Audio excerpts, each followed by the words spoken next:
नमस्कार, मैं हूँ आपके साथ भावना शर्मा और आप सबका बहुत बहुत स्वागत है।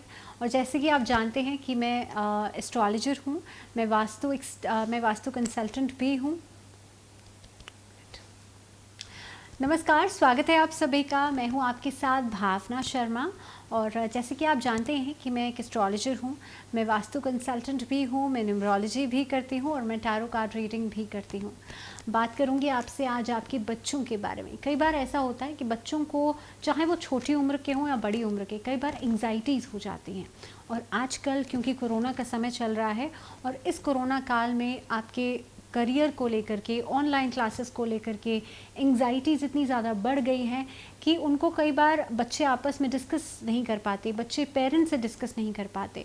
तो अगर आपके बच्चे को भी एंग्जाइटी बहुत ज़्यादा है, स्ट्रेस बहुत ज़्यादा है पढ़ाई को लेकर के, क्या उपाय कर सकते हैं? कैसे पता लगे कि आपका बच्चा इस अवस्था में एक एंग्जाइटी से जूझ रहा है? क्या कुछ उपाय किए जा सकते हैं? क्या सॉल्यूशंस रह सकते हैं? इन सब चीज़ों के लिए हम चर्चा करेंगे।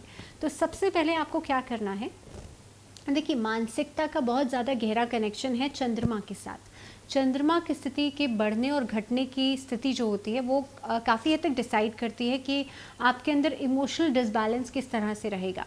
आप देखेंगे कई बार पूर्णिमा तिथि के आते आते आपको अपने आप ही चिड़चिड़ापन, एंग्जाइटीज़ महसूस होने लग जाती हैं। इसके अलावा बच्चों के साथ ये चीज़ बहुत ज़्यादा जल्दी बहुत फ्रीक्वेंटली होती है, क्योंकि बच्चे जो होते हैं उनकी जो मानसिक अवस्था होती है बहुत मैच्योर नहीं होती, इसीलिए उनके ऊपर इस तरह की वेरिएबिलिटी बहुत जल्दी असर करती हैं। जिन बच्चों को मानसिक तनाव बहुत ज़्यादा रहता है पढ़ाई के लिए, उनको माँ सरस्वती की आराधना नियमित रूप से करनी चाहिए और इस मंत्र का जाप करना चाहिए। मंत्र सुन लीजिए। ओम ह्रीं सरस्वते मया दृष्टित्वा वीणा पुस्तक धारिणी हंसयुक्तम विमानूढ़ा विद्यादान ददातु मे ह्रीं नमः। मंत्र फिर से सुन लीजिए। ओम ह्रीं सरस्वते मया दृष्टित्वा वीणा पुस्तक धारिणी हंसयुक्तम विमानूढ़ा विद्यादान ददातु मे ह्रीं नमः। इस मंत्र का उच्चारण करने से खासतौर पे जो अभी टीनेज में है बच्चे या जो पढ़ाई कर रहे हैं, जो छोटी क्लासेस के बच्चे हैं, उनके लिए ये उपाय बहुत अच्छा रहता है। ऐसा करने से आप देखेंगे आपके जो एंग्जाइटीज़ हैं वो ख़त्म होती है और पढ़ाई की तरफ आपका फोकस बढ़ता है। इसके अलावा एंग्जाइटीज़ को ख़त्म करने के लिए एक और छोटा सा उपाय ये रहता है, अगर आपको बहुत ज़्यादा इतना ईगरनेस होती है कि हाँ मेरा ये काम ख़त्म नहीं हो पा रहा है, आपको जल्दबाजी आप करते हैं चीज़ों को लेकर के, अचानक से छोटी छोटी बातों पर एंशियस हो जाते हैं आपके बच्चे, तो बच्चे से सुबह के समय में ओम मंत्र का उच्चारण करवाना चाहिए। मॉर्निंग आवर्स में कोशिश करें, अगर आप 4 to 6 के बीच में करवा सकते हैं तो बहुत अच्छा रहेगा, नहीं तो 6 to 7 के बीच में, जब बच्चा नॉर्मली उठ पाए, उसका फोकस जो है वो बन पाए मंत्रोच्चारण के लिए, तो आप कोशिश करें उसका ध्यान यहाँ पर थर्ड आई चक्र पर केंद्रित करके, आईब्रोज के बिल्कुल बीचों बीच उसका ध्यान केंद्रित करवा करके ओम मंत्र का उच्चारण करना चाहिए।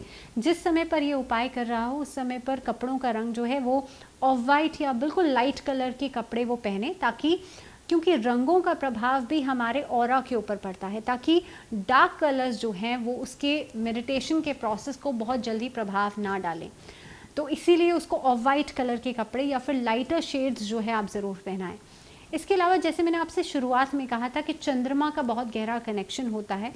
जिनकी कुंडली में चंद्रमा कमज़ोर होता है या जिनका जो महादशा होती है या अंतरदशा में चंद्रमा और राहु का कॉम्बिनेशन बन रहा होता है, ऐसी स्थिति में भी आप देखेंगे आपकी एंग्जाइटीज़ अचानक से बढ़ जाएंगी, आपको रिजल्ट्स अच्छे नहीं मिलने की वजह से आप अपनी जो होप है उसे लूज़ कर देंगे। ऐसी स्थिति के अंदर आपको पूर्णिमा तिथि वाले दिन चंद्रमा को अर्घ ज़रूर देना चाहिए। चंद्रमा को अर्घ आप दें, चांदी के पात्र से दें, थोड़ा सा कच्चा दूध मिला करके दें। ऐसा करने से भी आप देखते हैं आपकी एंग्जाइटीज़ खत्म होती हैं। इसके अलावा भगवान शिव की पूजा करना एंग्जाइटीज़ के समय पर स्ट्रेस को ख़त्म करने के लिए बहुत कारगर माना जाता है, क्योंकि भगवान शिव जो कि चंद्रमा को अपने मस्तक पर विराजमान करते हैं, तो इसीलिए आपको भगवान शिव की पूजा के समय पर नमः शिवाय का पाठ, नमः शिवाय का जाप आप ज़रूर करें। और हो सके तो अगर आपके लिए या ख़ास तौर पे बच्चे को एंग्जाइटी या स्ट्रेस की वजह से कई बार सेहत बहुत ज़्यादा ख़राब हो जाती है उसकी, या कई बार क्योंकि ऐसा होता है ना कि हम देखते हैं कि आप इतना ज़्यादा स्ट्रेस ले लेता है बच्चा कि उसकी सेहत के ऊपर उसका प्रभाव दिखने लग जाता है। तो बच्चे को नियमित रूप से महामृत्युंजय मंत्र का जाप भी ज़रूर कराना चाहिए। ऐसी स्थिति में भी उसकी सेहत पर जो दिक्कतें आ रही हैं वो खत्म होती हैं। तो इन कुछ उपायों के साथ आप देखेंगे कि आपके बच्चे के जीवन में जो भी नेगेटिविटी है, जो भी नकारात्मकता है, वो दूर होगी। इसके अलावा मोरपंख उसके आसपास ज़रूर लगाएं। अगर बच्चा मानता नहीं है आपकी बात, अगर आपकी बात सुनता नहीं है या फिर आपकी बातों पर ध्यान ही नहीं देता, ऐसी स्थिति में, या कई बार होता है कि कुछ बच्चों के अंदर ख़ास तौर पे ओसीडी की प्रॉब्लम होती है, ऐसी स्थिति में आपको उसके आसपास मोरपंख लगा देने चाहिए। मोरपंख का इस्तेमाल हर धर्म में किया जाता है और मोरपंख जो है वो भगवान श्री कृष्ण अपने माथे पर सजाते हैं। तो इसीलिए मोरपंख अगर आप बच्चे के आसपास लगाएंगे तो ऐसा करने से आप देखेंगे कि बच्चा जो है उसका फोकस भी बढ़ेगा, आपकी बात सुनने लग जाएगा, लर्निंग जो है वो बेहतर हो जाएगी। इन्हीं कुछ उपायों के साथ आई होप ये जो सॉल्यूशंस हैं आपके लिए कारगर रहेंगे। और आज के लिए फ़िलहाल इतना ही, अगले वीडियो में फिर मुलाकात होगी, लेकिन तब तक के लिए दीजिए इजाज़त। नमस्कार।